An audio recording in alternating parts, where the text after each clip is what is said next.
Dragi gledatelji, Queridos amigos, mir vam i dobro. paz e bem a todos. São José também foi provado. Deus avisa a ele em sonho e diz: toma o menino e a sua mãe e foge para o Egito. Herodes quer matar o menino. Isso para mim é uma provação. Se eu estivesse no lugar de José, eu diria: Deus, você não é onipotente, você que separou as águas do Mar Vermelho, que cria tudo com a tua palavra, e ninguém é igual a você. E como agora pode um aí qualquer Herodes querer matar o seu filho? Será que o Senhor não o pode parar? E não eu agora ter que fugir montado num burro com Jesus e passar por um longo caminho no deserto até chegar ao Egito? Esta é a aprovação, ou seja, quando meus pensamentos se opõem ao Senhor. Eu seria provado perguntando assim: é você mesmo, Senhor? O menino é mesmo seu filho? É você. E você não pode defendê-lo? Se você não pode defendê-lo, quem pode defendê-lo?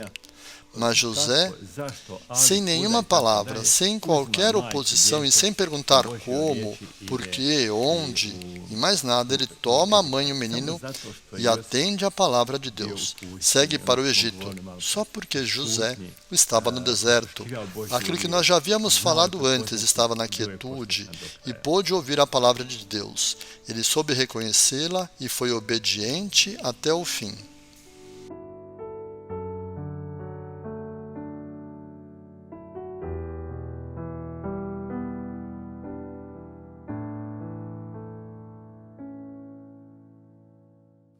O nosso cardeal Aloysio Stepinac viveu ao mesmo tempo a provação e a tentação. Deus lhe pede que permaneça fiel à sua palavra, permaneça fiel à sua igreja, permaneça fiel ao seu povo. Stepinac sabe que se permanecer fiel será perseguido, que será torturado, que perderá sua liberdade, que poderá morrer como um mártir, que seu povo poderá sofrer. Isso foi duro, difícil de aceitar. Por outro lado, se ele aceitar aquilo que as autoridades comunistas exigiam, teria privilégios, honras, todos os bens. Ele se colocou entre os dois, teve a provação e teve a tentação. Ele sabia escolher a provação, não importava o quanto sofresse. Ele não poderia ter feito isso se não tivesse vivido na santidade, desde a sua infância, entregando seu coração a Deus e ouvindo a sua palavra.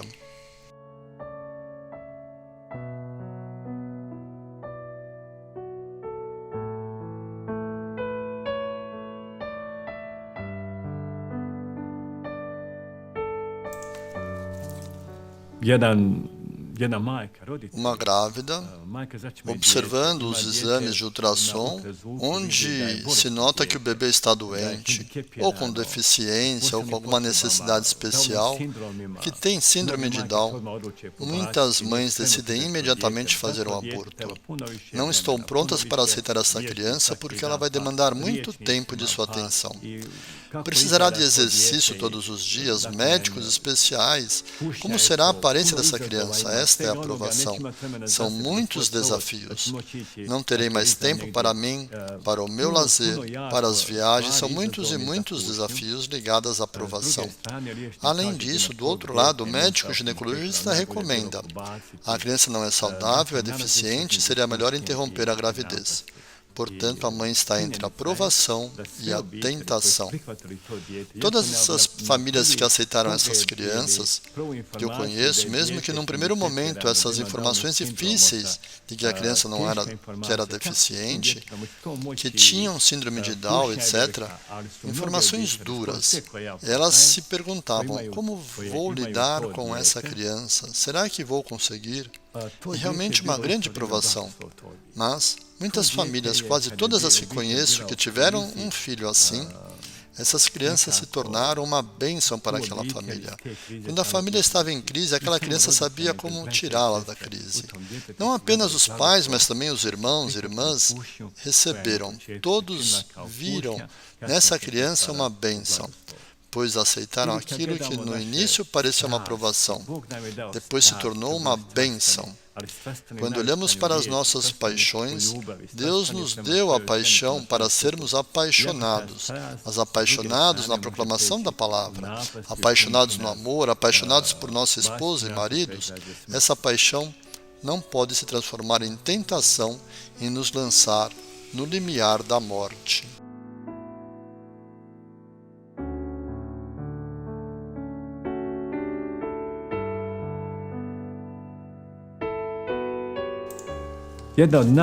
Uma das maiores provações é a provação apocalíptica. Existem muitas citações nas Escrituras que falam sobre essa provação, que estará no limite de nossas forças ou que irão além das nossas forças. É a provação do fim do mundo. Mateus diz em seu Evangelho, nos capítulos 7 e 24, será um tempo de grandes provações. Aparecerão falsos profetas e falsos messias.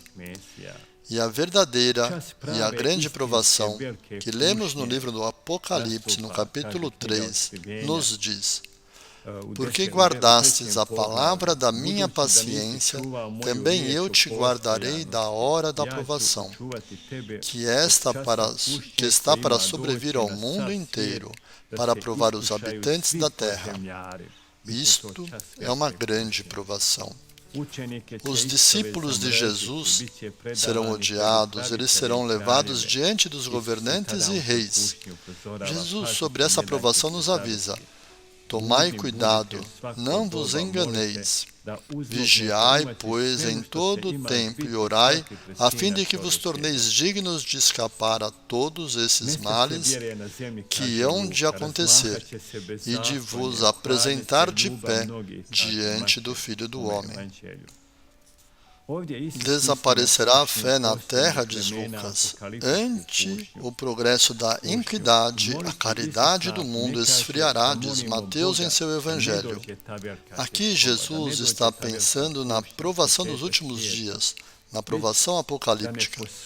Jesus não nos diz para rezarmos para Deus, para que não venha essa grande tribulação, essa grande provação do fim do mundo, mas para que não sucumbamos diante dessas provações, mas que recorramos a Ele sem cessar.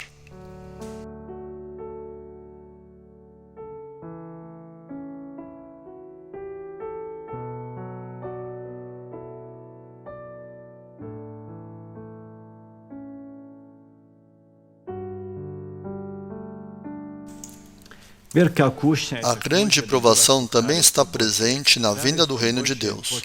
O Reino de Deus começou com Jesus Cristo, está presente hoje.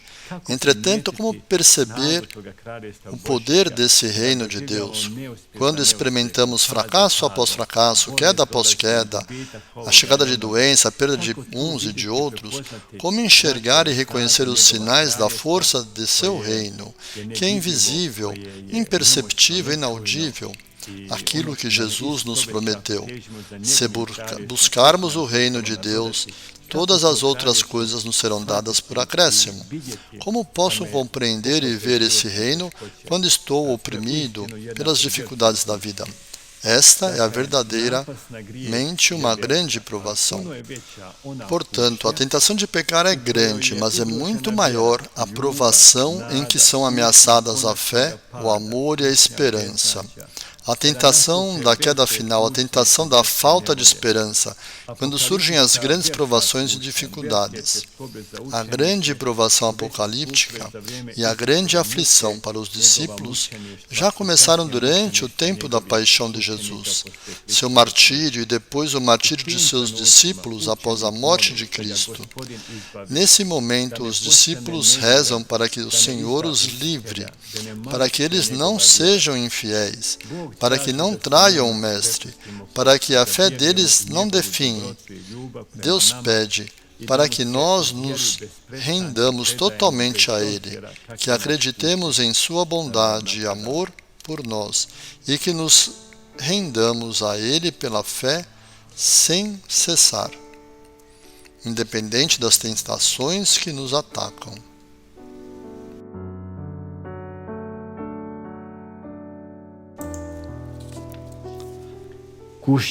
Quando lemos a Bíblia e observamos a ação de Deus para com seu povo, seus profetas e seus amados, vemos que a aprovação é necessária. Deus nunca nos dará uma aprovação maior do que poderemos suportar. Mas é fato que Ele sempre irá nos conduzir e nos dará aprovações. Não podemos ficar surpresos porque Deus nos manda aprovações. Essas são lutas e não podemos nos surpreender com essas lutas. São Paulo nos diz: combati o bom combate, terminei a carreira, guardei a fé. Por isso, a vida é uma luta e é uma batalha. Nós não nos surpreenderíamos se não houvessem lutas. A vida nos é dada para lutarmos e não para dormirmos. A vida é uma luta, não um desfrute despreocupado e prazeroso. A vida é uma luta e somente na luta o homem desenvolve seus verdadeiros talentos. Sabemos que amamos verdadeiramente a Deus somente quando lutamos para amá-lo. Por isso podemos dizer: aquele que verdadeiramente luta, ama de verdade. Ou seja, quem ama de verdade, lutará de verdade.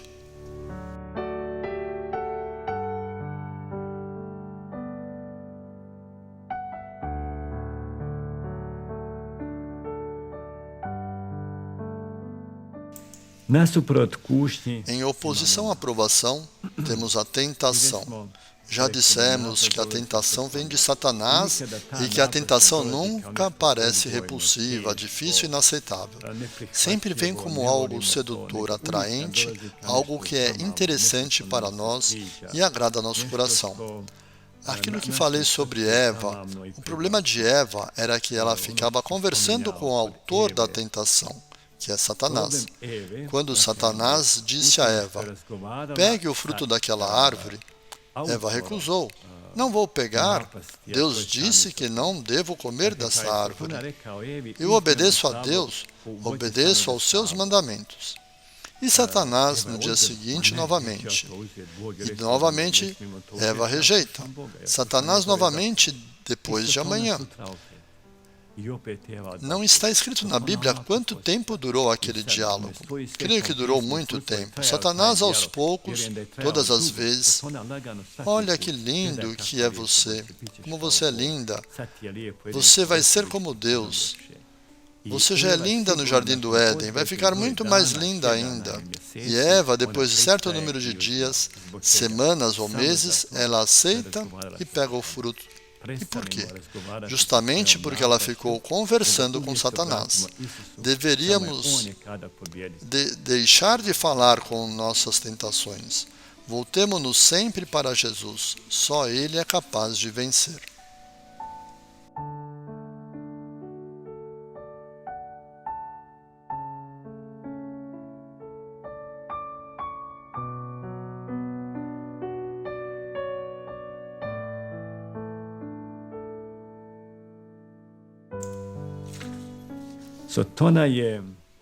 Satanás é uma criatura muito inteligente e não temos chances de se opor a ele. Jesus diz no Evangelho de Lucas: não resista ao mal e à sua tentação, volte-se para mim, eu o venci.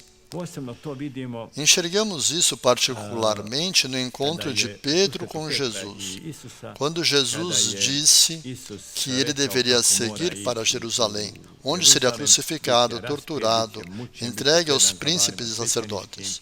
Jesus profetiza a sua morte. Como Pedro reage? Pedro pega pela sua mão, puxou-o de lado e disse: mestre, isso não deve acontecer com você. Mestre, precisamos de você, precisamos que você anuncie a boa nova. Estamos convosco, somos os seus apóstolos, seus discípulos. Devemos defendê-lo, isso não pode acontecer contigo. Como soam essas palavras de Pedro? Parecem palavras cheias de preocupação. Parecem palavras amigáveis e protetoras. Ama Jesus. Mostra essa proteção. E o que Jesus disse a ele? Afasta-te de mim, Satanás. Você não diz o que é de Deus, mas o que é de Satanás que está em sua cabeça. Imagine, as palavras de Pedro eram protetoras, amigáveis, cheias de amor, palavras atraentes, E qualquer um diria, no lugar de Jesus, diria assim: tudo bem, Pedro, você está certo. Eu sou muito mais útil se pregar do que se for lá e morrer. Mas isso vem de Satanás. Parece tão amigável, atraente, Satanás é tão astuto, e é por isso que Jesus se opõe a ele. Afasta-se de mim, Satanás. Lembremos também do caso do cardeal Luiz Estepinas. Temos esse mesmo caso. Basta você assinar e terá todos os privilégios possíveis. Mas ele não assinou, embora fosse tentador, porque ele não aceitou. Porque ele não ficava falando com a fonte de sua tentação, mas falava com o seu Senhor.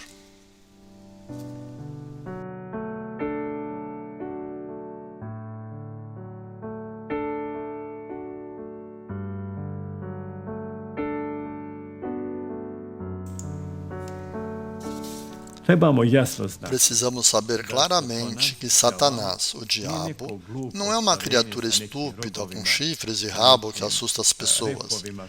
É um ser muito inteligente, infeliz em si mesmo e que seduz as pessoas. Ele não é nem chifres e nem rabos, mas um anjo caído, Lúcifer, o portador da luz, um anjo sedutor. Quando ele se apresenta a nós, nunca vai nos amedrontar, mas na sua sedução mostra-nos a sua luz satânica e o seu fruto, que para nós é proibido. E quando o provamos, percebemos que vamos no caminho da morte. No Evangelho de Lucas lemos: o diabo pediu a Deus que os peneirasse. Diz Jesus aos seus discípulos. Isso significa que ele obtém permissão de Deus para fazer isso. Pedro diz em sua epístola: o demônio anda ao redor de vós como um leão que ruge, buscando a quem devorar, resistindo-lhe fortes na fé. Ele está sempre presente e constantemente nos seduz de uma forma muito astuta, sedutora e tentadora. Conta-nos uma anedota da vida de São Efraim. Quando Efraim decidiu visitar um amigo que se retirou para o deserto, para a caverna, e vivia totalmente devotado a Deus para rezar pela salvação do mundo e pela paz no mundo com os seus jejuns e oração. Quando ele se aproximou daquela caverna, Efraim teve uma visão. Acima da caverna ele viu dezenas de demônios, que estavam muito insatisfeitos. E ele os repreendeu.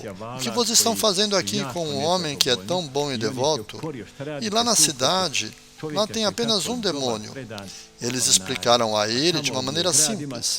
Na cidade, apenas um já é suficiente, porque todos que estão na cidade já fazem o que a gente quer. Eles brigam, se matam, são corruptos, fazem exatamente aquilo que queremos. E aquele um já é o suficiente e ele ainda tem tempo para dormir. Enquanto nós dezenas aqui estamos nos esforçando com esse homem. Estamos insatisfeitos e não conseguimos até agora nada fazer. Há um provérbio que diz: os santos são atormentados por 2 demônios e o restante de nós por apenas um. Talvez ele ainda esteja dormindo. Em outras palavras, verdadeiras provações e verdadeiras tentações somente começarão a vir quando nos decidirmos radicalmente viver para Jesus. Enquanto não começarmos a viver verdadeiramente o Evangelho, nunca teremos nem a verdadeira provação e nem verdadeiras tentações.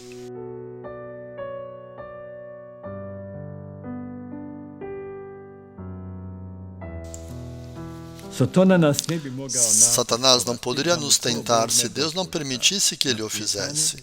Quando perguntado por que Deus permite que Satanás nos tente, São Cipriano deu uma linda resposta: para nos punir se pecarmos e para nos glorificar se formos justos. Paulo é muito claro nisso quando diz: Deus é fiel, não permitirá que estejais tentados além das vossas forças, mas com a tentação Ele vos dará os meios de suportá-la e sairdes dela. Portanto, a tentação vem de Satanás, mas com a permissão de Deus. Satanás nunca poderia ter nos tentado se Deus não tivesse permitido. Santo Agostinho nos diz: No santo batismo, você abandonará o pecado, mas não a luxúria. Contra ela, e após o renascimento, você deverá lutar. A luta entre o bem e o mal permanece dentro de você, e o seu principal inimigo está em você, e não fora de você. Como resistir a essas tentações? Observemos como Jesus fez isso e nos mostra também o caminho. Jesus não foi para o deserto por curiosidade, alguma ambição ou aturismo. Assim que ele foi batizado no Rio Jordão, o Espírito Santo o levou ao deserto. E então, eu vou onde o Espírito Santo me conduz, e não o meu espírito humano, que é ferido pela luxúria, pelo pecado original e que vai me seduzir. Então, eu vou para onde o Espírito Santo me levar. E Jesus, por 40 dias, rezou, jejuou e falou com seu Pai Celestial. O caminho de resistir à tentação é, portanto, render-se à condução pelo Espírito Santo. Ouvir os seus sussurros, não os sussurros da minha natureza que está ferida pelo pecado. Orar e jejuar, e teremos a força necessária. Oremos a Jesus não para nos libertar de todas as provações ou tentações, mas para estar conosco em nossas provações. Quando formos provados, seremos mais fortes. E é por isso que Deus constantemente nos envia provações. Eu terminarei com o Salmo 16. Ponho sempre o Senhor diante dos meus olhos, pois Ele está à minha direita, não vacilarei. Por isso, meu coração se alegra e minha alma exulta, até meu corpo descansar seguro, apesar de todas as provações e tentações. Nostras preces cum fletibus, in hoc sacroie unio, fusas quadragenario. Scrutator al me cordium, infirmatus cis virium, ad te reversis exhibe, remissionis gratiam. Multum quidem peccavimus, sed parce confidentibus, ad nominis lautem Tui, conferme delam languidis. Concede nostrum conteri, corpus per abstinentiam, culput relinquant pabulum, iuna corda criminum. Presta beata Trinitas, concede simplex unitas, ut fructuosa sint tuis, iuni